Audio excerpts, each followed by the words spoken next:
In this video, we look at how IBM freed the software industry. Sit down, my friends, and let me spin you a tale. It is the 1950s and early 1960s, and your company just got its first computer. Nice, but now what? Well, we need some software applications for that spanking new computer. But how? Well, there were a few ways. First and foremost, your company might go develop it themselves. In the beginning, computers were rudimentary and slow. Programming them did not require a particularly big team.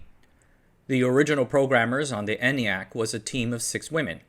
The team at IBM that created the Fortran programming language, one of the dominant languages for scientific computing in the 1950s, had just 10 people. For many companies, that was how they got their software. They made it themselves. But as computer hardware advanced, updating and porting all that software to new hardware became time-consuming and expensive. Alternative options became necessary. This growing difficulty led to a few new developments in the software industry, cooperative sharing, and libraries. In 1955, IBM announced the IBM 704 computer, which was capable of executing up to 12,000 floating-point adding operations per second. Quite fast in the day, but the 704 was not compatible with software written for the previous generation 701. Considering this, several companies in California, the RAND Corporation, Lockheed Aircraft, and North American Aviation, decided to collaborate on scientific application software in an organization called SHARE. That organization is still around today. In addition, the hardware makers started maintaining libraries of commonly used programs for certain industries. The most well-known was IBM's Consolidated Functions Ordinary 1962, or 62 CFO, which was for insurance companies. I know the name was terrible. Designed for the IBM 1401 tape computer, 62 CFO was not a single software, but rather a set of applications that processed ordinary billing and accounting functions on life insurance contracts. IBM made the software available to their regional insurance customers who often did not have the resources to make their own software from scratch, so they took the 62 CFO and adapted it to their own internal procedures. Soon, that went the other way around. They changed their procedures to adapt to the software package, which was what IBM wanted. Sperry Rand had a library of programming tools for their UNIVAC computer called the UNIVAC Program Distribution Library. UNIVAC people can use it as they wished, but Sperry made it clear that they did not provide documentation nor took responsibility for the program's functionality. But what about those computer customers in need of a custom software but cannot afford an in-house programming team? In the 1950s, several companies were founded to service this market need. The first widely acknowledged computer software company was the Computer Usage Company, or CUC. They were founded in 1955 by a pair of IBM programmers who wanted to offer their services to others. Soon thereafter, they expanded and took their company public in 1960. The IPO proceeds were invested into the acquisition of their own computer. Other companies quickly joined the fray, most of them 1 to 2 person shops that sold their services back to their former employers. It didn't take much to start such a company, just a notepad, a pencil, and some rented time on a computer. Another notable software development company was Applied Data Research, or ADR. Founded by 7 programmers from Sperry Rand at roughly around the same time as CUC, they eventually became the first quote-unquote software product company, selling software packages like as we know it today. RCA approached them about a flowchart program for making documentation. ADR quoted them $25,000, which RCA turned down. ADR eventually took the idea and made AutoFlow, widely seen as the first commercial software package. Another interesting product was their version control system, Librarian. Despite the scrappiness of these small software shops, most customers that didn't make their own software got it from these IBM libraries for free. IBM did not sell their computer hardware directly to customers like as someone might for a washing machine or pet bird. Rather, they rented it out on a monthly basis as part of a complete solution. That complete solution included free access to learning materials like classes as well as engineering and maintenance services. Moreover, the customer got a team of system engineers who served as advisors. The systems engineers needed to do whatever it takes to get the customer to start using the computer. This policy dates back to the punch card era. If an IBM customer needed someone to plug in the boards and lay out the reports, then the IBM staffers did that for them. If that meant providing and customizing computer applications for free, then so be it. Of course, it is not like these expenses vanished into the ether. IBM considered the cost of the system engineers and software libraries as part of marketing. The customer paid for it through the bundle. The result was that many potential customers for standalone software packages expected to get it for free. Like in the case of ADR and the aforementioned AutoFlow, IBM had this free software called IBM Flowcharter, which kind of did the same thing, but with more hassle. This expectation somewhat suppressed ADR sales. ADR founder Martin Goetz grumpily recalls in a 1985 oral history for the Computer History Museum. However, the problem was that the user wasn't used to paying for software. He was used to getting it free. And he was also used to having IBM come out with new software that might meet his needs. There was an expectation that IBM, if there was enough interest or pressure, would provide what they needed. ADR and other software companies did do quite well, and the industry was growing, but they succeeded by finding little niches where IBM did not compete in. And many customers still opted not to buy that software, but instead wait for IBM to eventually make a version. In 1964, IBM released the System 360, their new third-generation line of computers. It replaced a vast jumble of older second-generation computers with this single offering.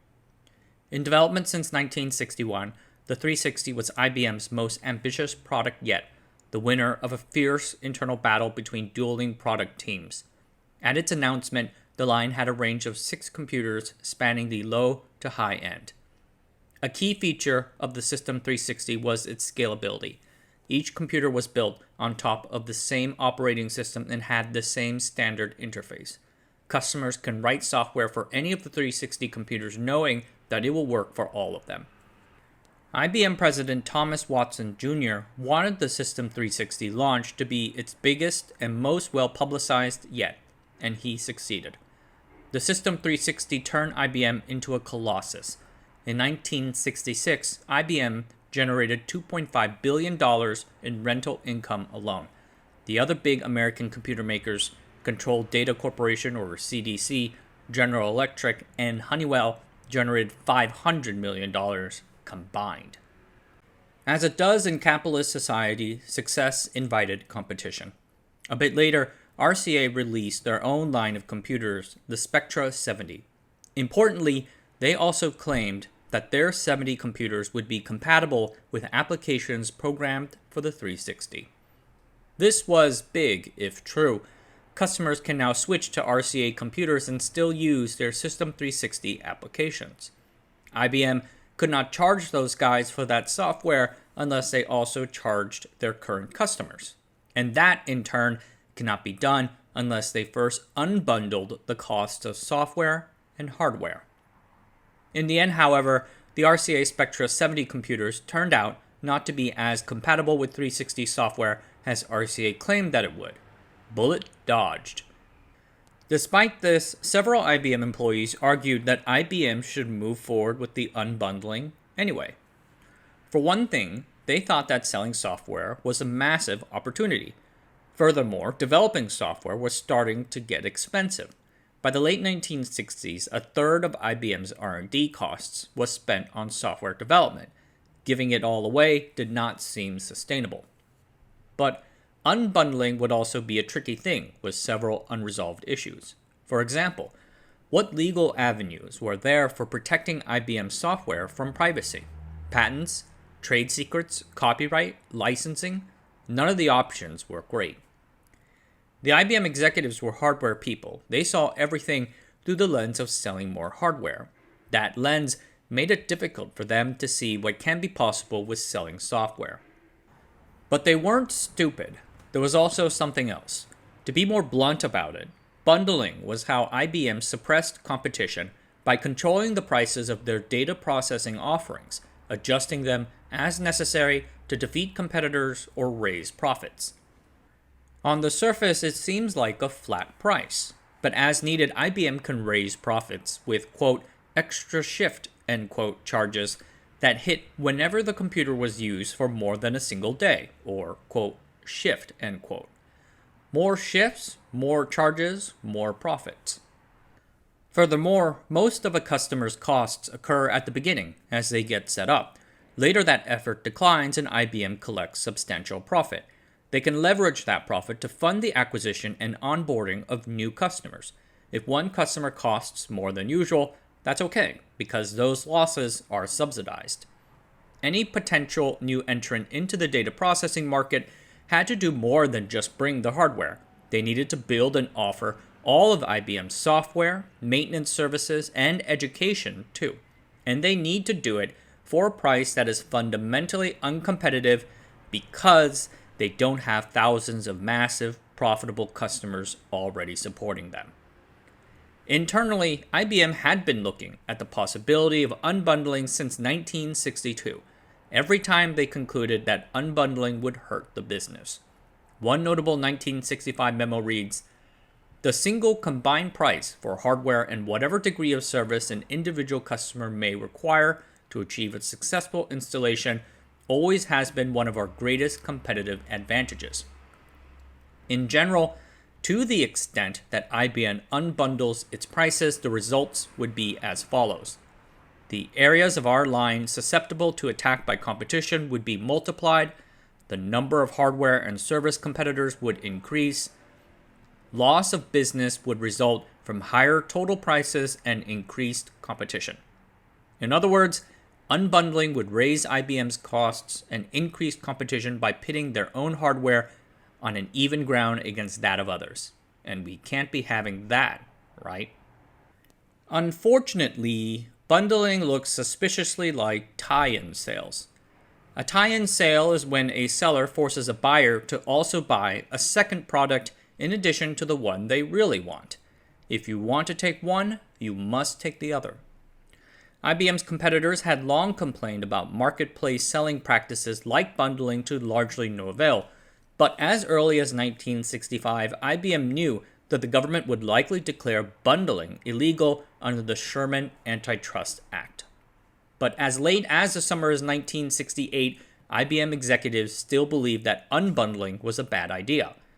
Then came rumors that the U.S. Department of Justice was investigating a possible lawsuit. Based on everything we just talked about, IBM felt that they were unlikely to win. Tired of waiting, in December 1968, one of their competitors, the Minnesota-based CDC, sued IBM over several market practices that it said were illegal.